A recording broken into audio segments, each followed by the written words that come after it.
I'm gonna wait out here, okay? It's a big house. It's funny that I only ever see two of you. It's almost like the studio couldn't afford another X-Men. Selamat datang di Watch Mojo. Dan hari ini kami menghitung mundur pilihan kami untuk 10 momen Deadpool mengolok-olok superhero lainnya. So dark!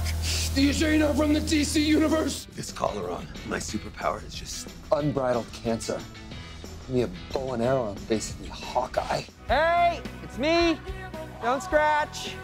Just cleaning up the timelines. Untuk daftar ini kita akan melihat karakter humoris ini meledek rekan-rekannya ataupun musuhnya untuk buat kita tertawa. Kami akan masukkan referensi dari komik dan juga film. Kalau kamu tahu momen Deadpool ngeledek superhero lainnya, beritahu kami di komentar. Nomor 10, lebih laku daripada Superman, Deadpool vs Thanos. Penggemar komik Deadpool telah diberkati dengan banyak lelucon di mana dia meledek superhero lain. Dan bukan cuma hero Marvel. Dalam komik Deadpool vs Thanos nomor 1, Wade bingung pas dia nembak Dr. Doom, tapi dia terus-terusan hidup kembali. Berunding dengan Black Talon tentang situasinya, dia sadar kalau Thanos pasti telah menangkap Death, dan dia mutusin untuk nyelamatin Death. Saat Talon mencoba memperingatkan dia tentang betapa kuatnya Thanos, Deadpool menyombongkan diri kalau dia adalah mutan yang gak bisa dibunuh, dan dia jauh lebih terkenal daripada Superman. Bahkan Man of Steel pun gak aman dari ledekan Deadpool. Nomor 9, mengunjungi Mansion X, Deadpool. Saat Deadpool mengunjungi Mansion X di film Deadpool pertama, tentunya penonton akan menunggu Wolverine atau Profesor X tampil sebagai cameo. Tentu saja mereka nggak muncul, tapi ledekannya Deadpool tetap lucu. Ripley from Alien 3. Pertama-tama, Deadpool ngejek Negasonic Teenage Warhead dan juga Colossus dengan nama panggilan. Go get silver balls. Terus ada di mana dia ngeledek dan bertanya-tanya kenapa film itu nggak nampilin lebih banyak X-Men. I'm gonna wait out here, okay? It's a big house. It's funny that I only ever see two of you. It's almost like the studio couldn't afford another X-Men. Dan dia kembali ke Mansion X dengan pertanyaan yang sama di sequelnya. Dan penonton akan dapat jawaban. Tapi kali ini dia meledek dirinya sendiri juga. I am not X-Men material at all. First off, I'm not even a virgin. Second, and more... Nomor 8, memanggil Cable Thanos, Deadpool 2. Film Deadpool kedua penuh dengan lelucon yang terkenal. I made mistakes. I want to take them back. Waktu Deadpool tahu kalau Russell akan terus membunuh keluarga Cable di masa depan, dia bikin kesepakatan dengan Cable untuk nyoba yakinin Russell muda mengubah masa depannya yang gelap. Promise you give me a chance to put him on a different path. Define chance. I don't know. How long does it take to save someone's soul? That's I'll not... give you 30 seconds.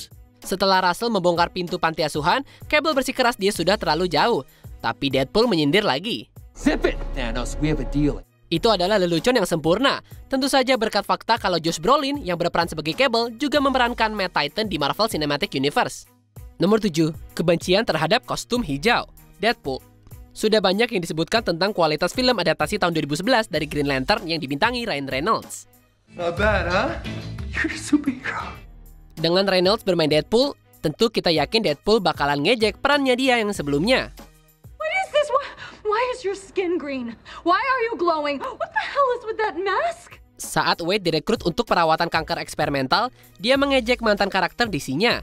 Saat dia ditarik ke tempat perawatannya, dia berkomentar, And please don't make the super suit green or animated. ini adalah ledekan yang sempurna untuk penggunaan CGI Green Lantern, terutama pada kostum pahlawan hijau yang dibuat oleh CGI, yang sangat dikritik setelah film dirilis. Nomor 6, kecerdasan Hulk, Deadpool number 9. Di komik terbitan ini, Deadpool terjebak di Bone Beast Dimension. Setelah melawan beberapa monster tulang, Wade tahu kalau Bone Beast Queen ingin ngambil alih tubuhnya. Di tengah perkelahian sama salah satu monster, Deadpool memutuskan dia ingin seperti Hulk di situasi ini. Karena Hulk benar-benar bodoh dan dia selalu selamat di situasi seperti ini. Terus dia nyindir kalau dia seenggaknya sama bodohnya dengan Hulk. Ya, Hulk mungkin emang lebih berotot daripada otak, tapi Bruce Banner adalah fisikawan teoritis yang brilian. Mungkin Deadpool lupa deh kayaknya tentang fakta itu. Nomor 5, kegelapan DCEU, Deadpool 2. Debat DC versus Marvel sudah berlangsung sejak kedua franchise mulai bikin komik pada tahun 30-an. Dan tentunya, keduanya pernah mengalami pasang dan juga surut. They say it was just one guy, or a creature. Or some asshole in the costume. Tapi seiring dengan makin populernya film buku komik di tahun 2000-an, kami bisa lihat perbedaan yang mencolok dalam tone film masing-masing. I will harvest the codex from your son's corpse. And I will rebuild Krypton. Pandangan Christopher Nolan tentang Batman membuat DC lebih menyeramkan. What the hell are you?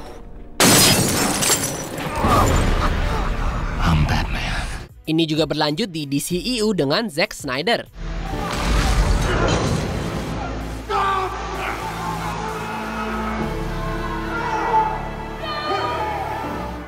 Di Deadpool 2, Deadpool merhatiin gimana Cable sangat suram dan dia menyindir, So dark! These ain't from the DC universe! ini adalah ledekan cepat yang ngingetin kita pada sifat film yang lebih ringan yang biasa ditemukan di Marvel. Nomor 4, Hawkeye nggak habis-habisnya diledek, Deadpool 2. Dibandingkan sama superhero lainnya kayak Super Soldier, Dewa Asgard, dan monster pemarah, keterlibatan Hawkeye dalam Avengers selalu jadi sasaran empuk untuk diejek. Great. Now, Hawkeye, it's time to do your thing. I'm out of arrows. What? I'm all out of arrows. I don't have any more. So, I guess I'm done, right? Memang dia pemanah yang sangat terampil, tapi sebenarnya nggak punya kekuatan super atau armor mekanis seperti Iron Man. The city is flying. We're fighting an army of robots.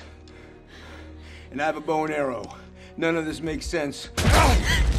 Pada dasarnya ya dia cuma pandai menembak panah. Jadi saat Deadpool terkunci di kotak es tanpa kekuatan super, dia mengejek dirinya sendiri dengan cara yang paling baik, yaitu membandingkan dirinya dengan Hawkeye. This collar on. My superpower is just unbridled cancer. Give me a bow and arrow, I'm basically Hawkeye. Nomor 3, Martha lainnya, Deadpool 2. Saat Batman v Superman dirilis, penonton gak senang sama superhero yang berubah dari musuh yang menjadi teman setelah tahu kalau ibu mereka namanya sama. You're letting him kill Martha.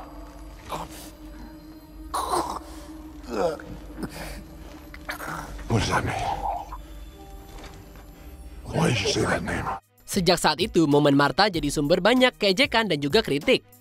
Bahkan Deadpool sendiri pun mengejeknya di Deadpool vs Punisher nomor 5, waktu dia berada di situasi yang sama seperti Batman dan Superman. Intinya dia bilang, yaudah deh kita jadi teman aja. Tapi ejekan terbaik datang di Deadpool 2, di mana dia ngejelasin ke Vanessa alasan dia terlambat. There was a bunch of handy, capable children stuck in a tree, and I had to...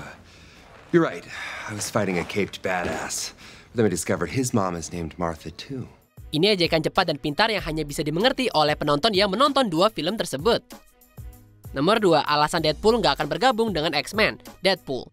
Saat film Deadpool pertama dirilis, satu-satunya karakter Marvel yang bisa dimasukin ke film Deadpool adalah karakter-karakter yang haknya masih dimiliki oleh 20th Century Fox. And you are...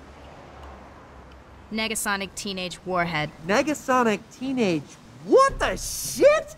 That's the coolest name ever! Yang paling menonjol adalah X-Men, yang punya sejarah panjang dan rumit dengan Deadpool. Nggak heran kalau selama film tersebut, Deadpool selalu mengejek X-Men di situ. Dan salah satu contoh penting dari ini terjadi nggak lama setelah menangkap Francis di jembatan.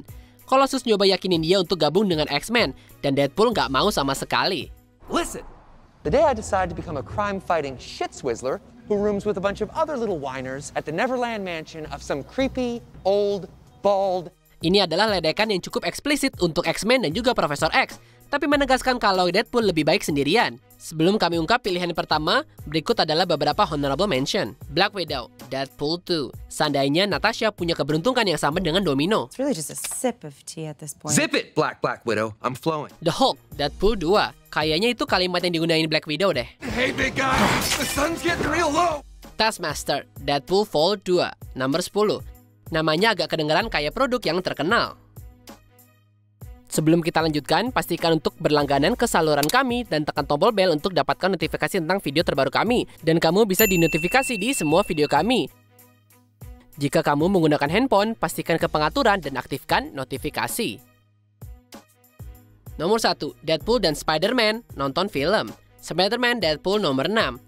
Saat Deadpool minta bantuan Spider-Man buat film Hollywoodnya yang besar, dia bilang ke Spider-Man kalau Spider-Man tahu dunia film ini lebih dari siapapun. Dia bilang Spider-Man benar-benar laku. Masalah ini juga mengolok-olok gimana X-Men dimasukkan ke dalam franchise terpisah mereka sendiri. Dengan Storm bertanya-tanya, hey kenapa nggak ada superhero lain yang mau ngobrol sama kita? Tapi yang paling lucu adalah di akhir komik. Saat Deadpool dan Spidey menonton film Nighthawk vs Hyperion, Yawn of the Boredom, poster filmnya sangat mirip dengan Batman v Superman.